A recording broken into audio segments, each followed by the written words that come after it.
मेरा झगड़ा उन लोगों से है जो कहते हैं कि पाकिस्तान चले जाए। क्यों जाए? नहीं जाने वाले। ये मुल्क मेरा था, है, मेरा रहेगा। कोई मां का जना, कोई माई का लाल पैदा नहीं हुआ हमको हटाने वाला। लोग मुझसे सवाल करें, बोले कि अकबर साहब मोदी वजीर आजम बन गया, मोदी बन गया, अब क्या होगा?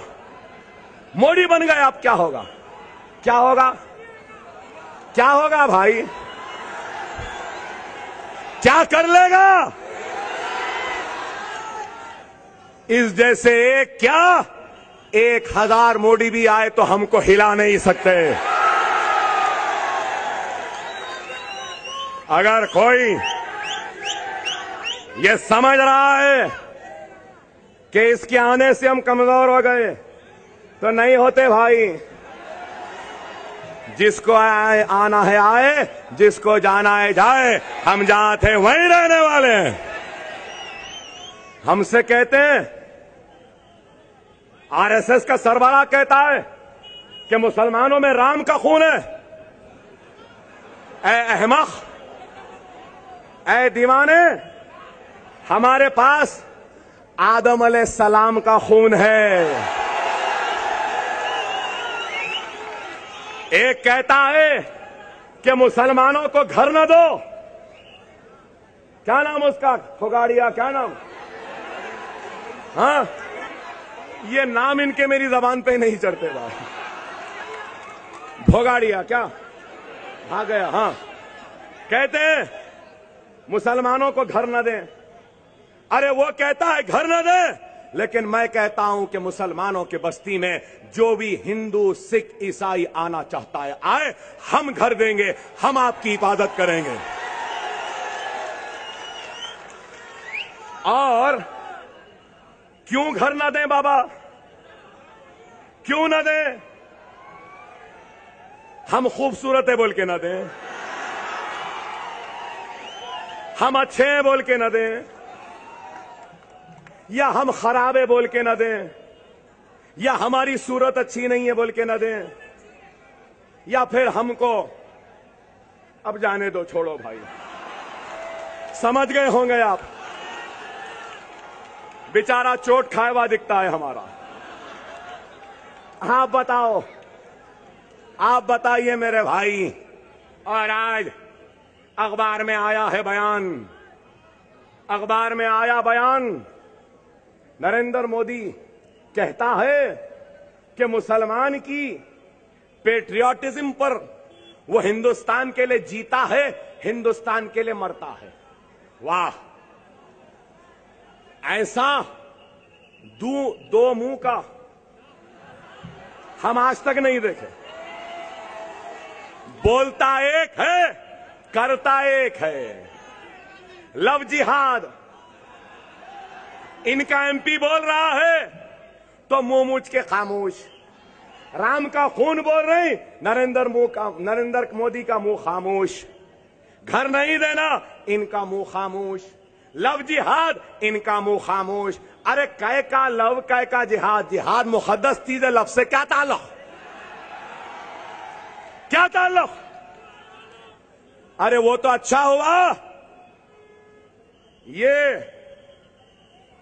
योगी आदित्यनाथ, ये नरेंद्र मोदी, ये बीजेपी, आरएसएस इस अकबर के दौर में है। नहीं मालूम? उस अकबर के दौर में रहते तो मान सिंह ने जब राजपूतों की अजमत को जोधा भाई को पेश किया तो ये लोग जोधा भाई को मलिका हिंदुस्तान भी नहीं बनने देते थे। क्या ये सेक्युलरिज्म नहीं है? क्या हमने राजपूतों की आन बान शान को मलिका हिंदुस्तान बनाया? क्या नहीं बनाया? अरे जिस शहर से मैं आया हूं वहां पे भी कुली कुतुब शाह भाग्यमती नामी एक लड़की से मोहब्बत करते थे और फिर उसके बाद भाग्यमती को हैदर महल बनाकर हैदराबाद को बसाया। तो सेक्युलरिज्म हमारे में नहीं है। अरे बताइए आप। खैर, बहरहाल बहुत सी बातें हैं।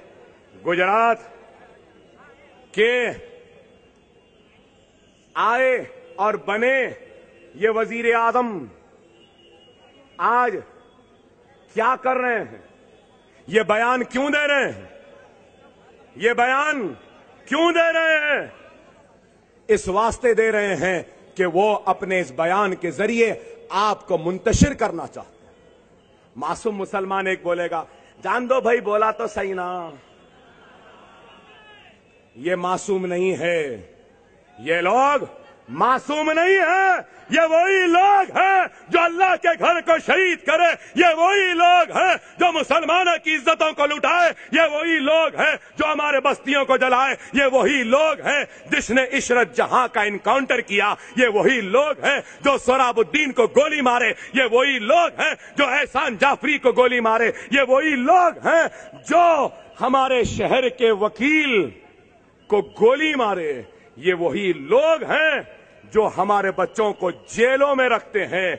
ये वही दरिंदे हैं जिन्होंने मुजफ्फरनगर में फिसाद बर्पा करने वालों को क्या किया? उनकी ताजपोशी और शालपोशी की थी। उस वक्त सेकुलरिज्म याद नहीं आया। हिंदुस्तान हिंदुस्तान कहते हो।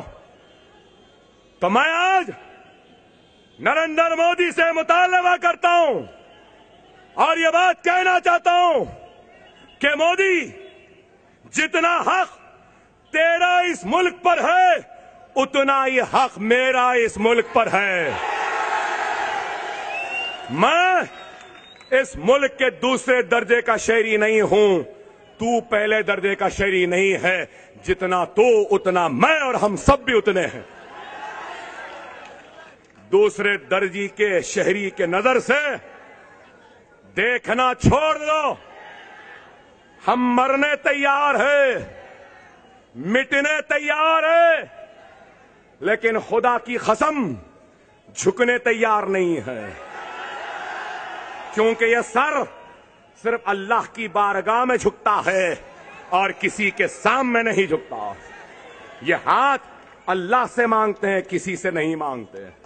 अगर आज कोई ये कह रहा है कि सेकुलरिज्म के वोटों को बांटने आए, तो नहीं, हम किसी को बांटने नहीं आए हैं।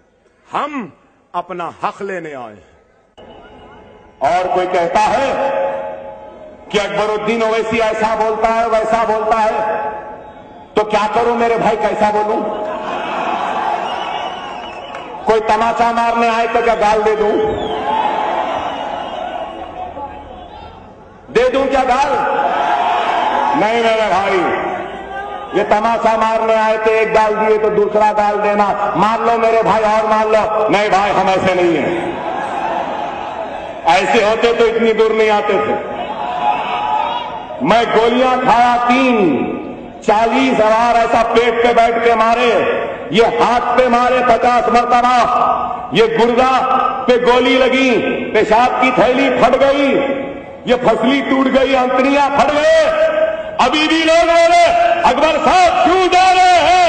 तो मैंने कहा मैं इसलिए जा रहा हूं क्योंकि मैं बंबई के मुसलमानों के दरमियान में जाकर उनके हक के लिए लड़कर उनके राह में शहीद होने के लिए आया हूं।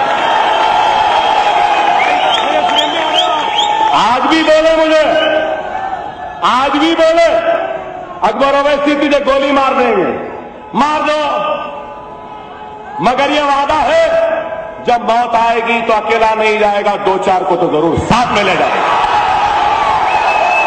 मौत हयात अल्लाह के हाथ है। ऐ मारने वालों, ऐ बोलने वालों, 60 बरस से तुम बोलते रहे, हम सुनते रहे, तुम हमको गूंगे बहरे समझे।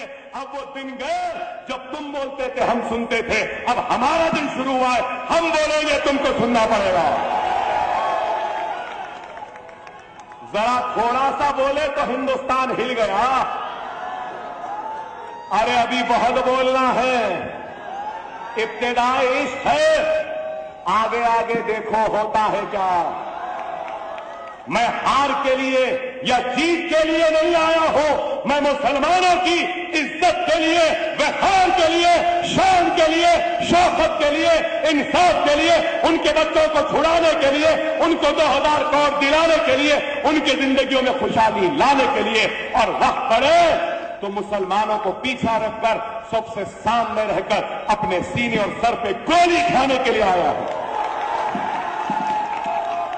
अब आप फैसला करें मुसलमानों, ये अकबरुद्दीन ओवैसी संघ परिवार आरएसएस नरेंद्र मोदी को ललकारता है, डरता नहीं है, हिम्मत वाला है, मरने को तैयार है।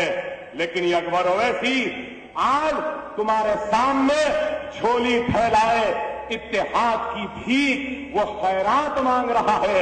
मुसलमानों, तुम्हें रसूल अल्लाह का वास्ता, तुम्हें खुलफाए राशिदीन का वास्ता, तुम्हें शहदाए करबला का वास्ता, तुम्हें हजरत हुसैन का वास्ता, हजरत हसन का वास्ता, हजरत बीबी फातिमा का वास्ता, तुम्हें वास्ता औलिया अल्लाह का, तुम्हें वास्ता नेक मुसलमानों का। खुदा के लिए मुसलमानों, मेरे इस झोली में, इस भिखारी के दामन में अपने इत्तेहाद की खैरात को डाल दो, इत्तेहाद की खैरात को डाल दो। मसलकी, मकतबी, अहले हदीस, बरेलवी, दूसरे अकायद के झगड़े, इख्तिलाफ को खत्म करके वो इत्तेहाद की भीख डाल दो। तुम अपना भी इत्तेहाद की खैरात से मेरा दामन भर दो। रसूलुल्लाह की कसम, मैं नरेंद्र मोदी के सर को तुम्हारे सामने झुकाकर चलूंगा और कुछ नहीं चाहिए। इतना तो देंगे ना मुंबई वालों, ये खैरात तो देंगे ना, इत्तेहाद पैदा करेंगे ना। अगर वक्त आए अकबरुद्दीन ओवैसी की लाश को भी देखेंगे तो मेरी लाश को ठोकर मारना, जरूरत पड़े तो मेरी लाश पर खड़ा हो जाना, लेकिन अपने सफों में इंतशार कभी आने नहीं देना। यही मेरा पैगाम है। दुआ करना चाहता था, वक्त नहीं है। अल्लाह, तू हमारे गुनाहों को माफ फरमा दे। अल्लाह, तू हमारे गुनाहों को माफ फरमा दे। हमारी इज्जतों की हिफाजत फरमा, हमारे इस्मतों की हिफाजत फरमा, हमारे बस्तियों की हिफाजत फरमा। ऐ अल्लाह, हमारे दुश्मनों का सफाया कर दे। ऐ अल्लाह, हमारे दुश्मनों को नीस्त नाबूद कर दे। ऐ अल्लाह, मुसलमानों के सफों में इत्तेहाद को पैदा कर दे। ऐ अल्लाह, महाराष्ट्र के मुसलमानों में एक नए अज़्म, इरादे, वो हिम्मत को पैदा कर। ऐ अल्लाह, हमको कामयाब व कामरान कर दे, हमको कामयाब व कामरान कर दे। बेरोजगारों को रोजगार अता फरमा। घर में बैठी बच्चियां शादियां नहीं होंगी, शादियां करवा दे। बेरोजगारों को रोजगार अता फरमा। हमारे मरहूमीन जो हमारे दरमियान में नहीं है, ऐ अल्लाह, इनको जन्नत में आला मुकाम अता फरमा। ऐ अल्लाह, हम सबको नेक बना, एक बना। ऐ अल्लाह, ऐ अल्लाह, मजलिस इत्तेहादुल मुस्लिमीन को ताकत बख्शे, मुखलिस, दियानतदार, ला इलाहा इल्लल्लाह मुहम्मद रसूलुल्लाह कलमा पढ़ने वाले मुसलमानों को कामयाबी और कामरानी अता फरमा। सुभान रब्बिका रब्बिल इज्जति अम्मा यसिफून, सलामुल मुरसलीन, अल्हम्दुलिल्लाह रब्बिल आलमीन। मेरे भाई, मेरा एक हदिया होता है, मैं लेकर जाता हूं। मेरी ताकत है, इतनी देर से चीखा ना, थोड़ा थक गया। अब आप लोग ताकत देना, हिम्मत देना। और वो क्या है? वो दूर तक, यहां से गेटवे ऑफ इंडिया तक हमारे ईमान की हरारत की आवाज पहुंचनी चाहिए। वो सेना के दफ्तर तक भी पहुंचनी चाहिए, वो ठाकरों को भी पहुंचना चाहिए, वो गांधी को भी पहुंचना चाहिए, वो पवार को भी पहुंचना चाहिए, और मोदी को तो मैं पहुंचा चुका हूं।